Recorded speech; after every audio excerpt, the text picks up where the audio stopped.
So I came across an article where the World Bank was advising Nigeria to, to sustain, to manage for another 15 years, that the reforms that they've introduced is going to work, that the World Bank is advising Nigerians to be patient. Okay, okay, good. The same World Bank was asking Nigeria to open up its market and allow for imports of goods. I don't understand. Imports of goods into the country. Why? Would that not destroy this? Would that not destroy the economy? How would local manufacturers fare if the market is if the market is open for others to bring in goods into the country? The same World Bank was the one that advised this administration to devalue the naira. The same World Bank advised the administration to remove subsidy. Now, the same World Bank is one crying that the Nigerian currency is the worst performing currency in the world. I don't understand.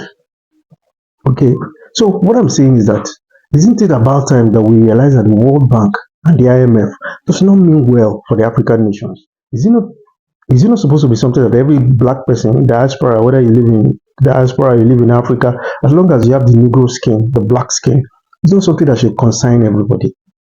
And the IMF and the World Bank is determined to ensure the destruction of African countries.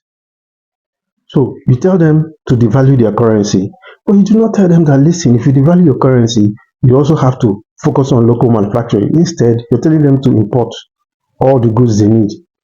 You're telling them to borrow, you're giving them loans, but you're also not telling them, listen, you need to cut down government expenses. Instead, government expenses, that's the expense of running government, is increasing.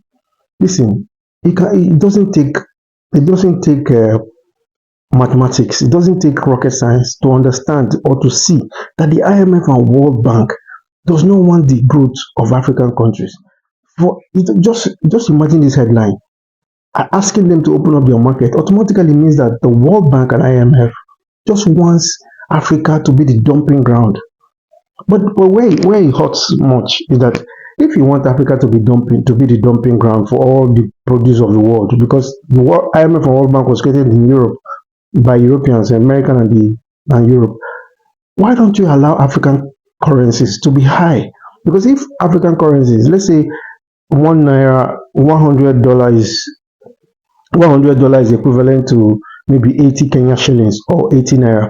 It's easier for the Kenyans or Nigerians to be able to buy those goods. But now you've devalued the currency so much and still asking them to import.